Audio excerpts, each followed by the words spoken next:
Long ago, in the fertile land of the Yoruba people, there lay a prosperous village called Ejumo. Surrounded by lush forests and nourished by a powerful river, the village thrived under the wise rule of Oba Aditokanbo. The Oba was loved by his people, who lived in harmony with the land and each other. Each year, the villagers celebrated the abundance of their harvest with a grand festival dedicated to the river spirit, Omialagbid, the guardian of their waters. But one fateful season, disaster struck. The river, their lifeline, began to dry up.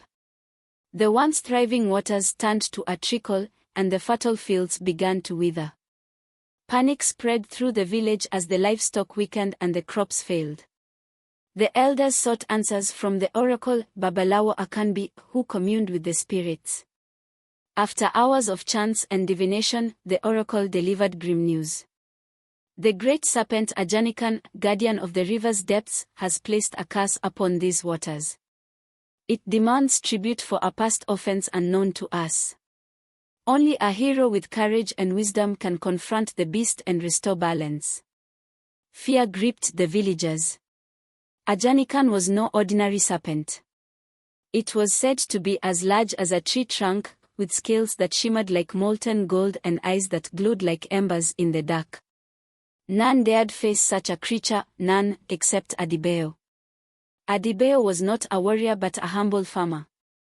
He was known for his kind heart and quick mind, often helping neighbors solve disputes or offering his modest harvest to those in need.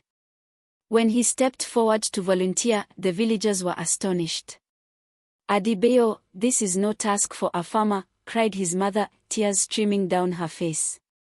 But Adebayo stood firm. "If no one else will save our people, I must try." Courage is not the absence of fear but the will to act in spite of it. The elders blessed him, and the Oba himself presented Adebayo with an iron blade handed down through generations of kings. "Take this, young one. It was forged by Ogun, the god of iron. May it protect you on your journey." Adebayo set out at dawn, his blade strapped to his back and his heart heavy with the weight of his task. His first trial came in the dense forest that surrounded the village. The forest was said to be home to spirits, both benevolent and malevolent. As he made his way through the thick underbrush, he heard a mournful wail. Following the sound, he came upon a palm tree with its branches bound by thick vines. The tree's spirit appeared before him, a figure of shimmering light. "Free me, traveler, and I will grant you my blessing." Using his blade, Adebayo cut through the vines. The spirit smiled and handed him a small calabash.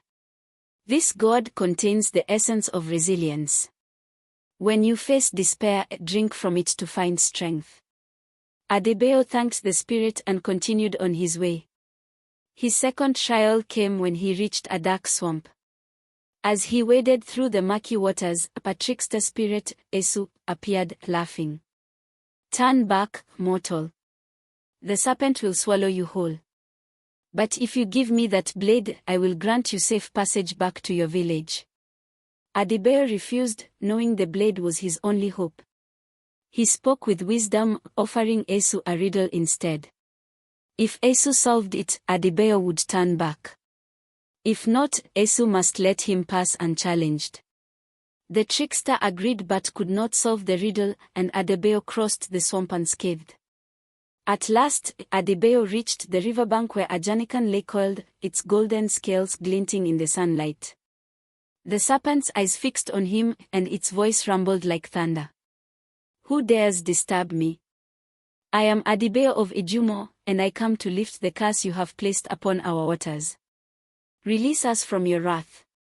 Ajanikan laughed, the sound that shook the ground. "You are brave, little mortal, but bravery alone will not save you." The serpent lunged, and Adebayo dodged, recalling the wisdom of the elders. He noticed that one of the serpent's scales shone brighter than the others. Using his agility, he climbed a nearby rock and leaped onto the serpent's back. With a swift strike of the iron blade, he pierced the golden scale, the serpent's only weakness. Ajanikan let out a deafening roar before collapsing into the river. As its body sank, the water began to flow freely once more, clear and abundant. The land seemed to sigh with relief. Adebayo returned to Ejumo as the sun set, the golden hues of the sky matching the cheers of the villagers. The Oba declared a week-long celebration in his honor. Adebayo, ever humble, said, "I am no more than a farmer. It was the wisdom of our elders, the blessings of the spirits, and the strength of Ogun's blade that guided me." From that day forward, Adebayo's name was etched into the village's history as a symbol of courage and selflessness. The river, now called Adebayo, flowed abundantly for generations, the reminder of the hero who risked everything to save his people.